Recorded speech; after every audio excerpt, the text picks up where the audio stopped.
Take a moment and picture yourself in my shoes.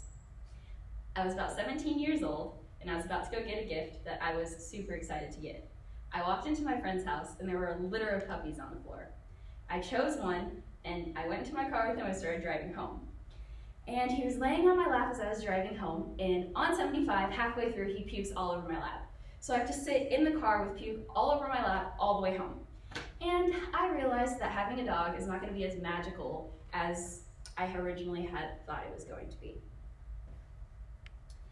So imagine your favorite animal is being subject to euthanasia based on its breed rather than its character or actions. The need is constantly growing for animal activists around the world to step up and save animals subject to shelter euthanasia as a product of breed-specific legislation.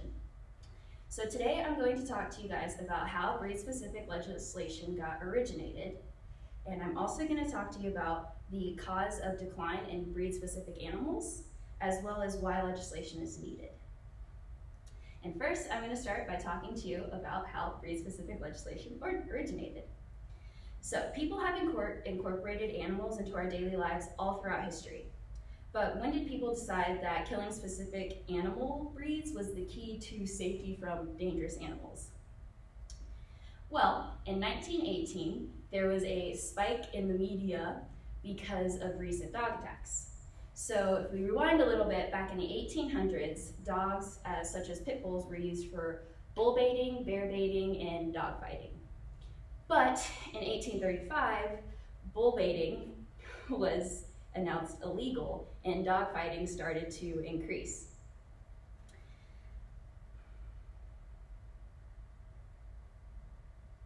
So what happened was the media started reporting all of these dog bites, and in 1990, there was a move toward legislation for breed-specific animals. However, when the media started putting out stories for breed-specific legislation, they were putting out stats that were kind of just outrageous. For example, I quote, in 2006, approximately 34,000 people visited an emergency room for dog bites. However, a statistic like this leaves out the fact that there were 74 million companion dogs in the United States at the same time. So comparatively, the dog-to-bite ratio is very, very minimal. And neither were they describing the types of dogs that were taking part in these dog biting episodes.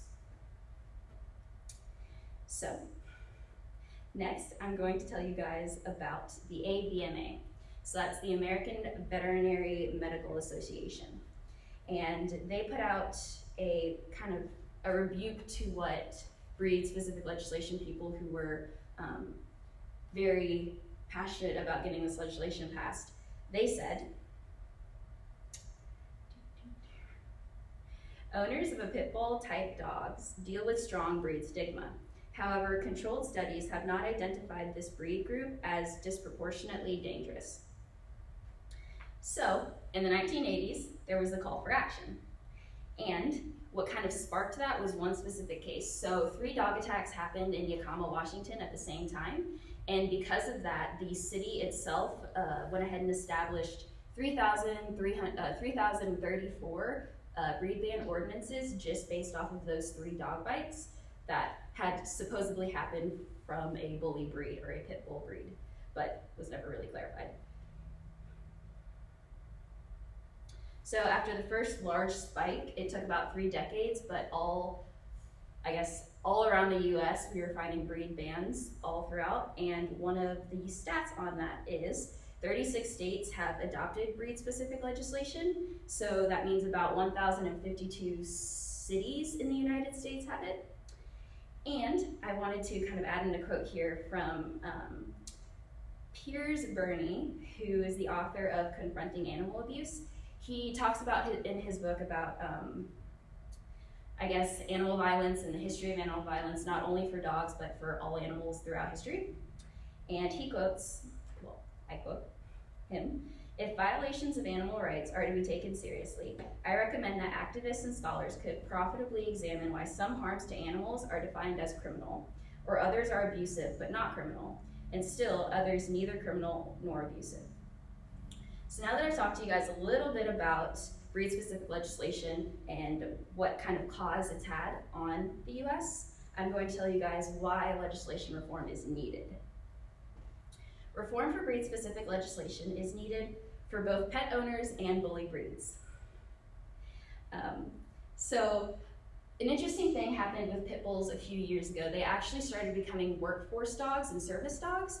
So as the years progressed, the breed-specific legislation group kind of came head-to-head with service workers and workforce workers, because they were saying that the pit bulls that they owned had to be taken up and brought to shelters to get euthanized if nobody adopted them.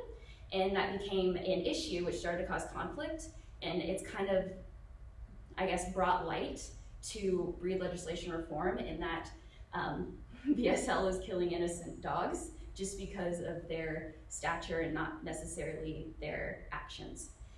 So the last quote that I wanted to leave you guys with is from Brown and Dickey, who's the author of Pitbull. He states, "What is it about pit bulls that ignites such strong feelings, and what does it mean for us as a society? The mascot came to be reviewed as a monster, not because of the dogs changed, but because we did, or rather, we failed to."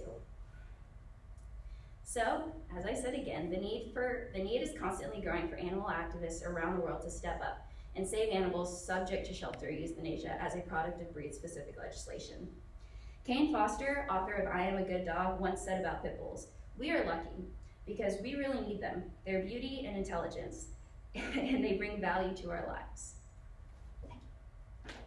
That was really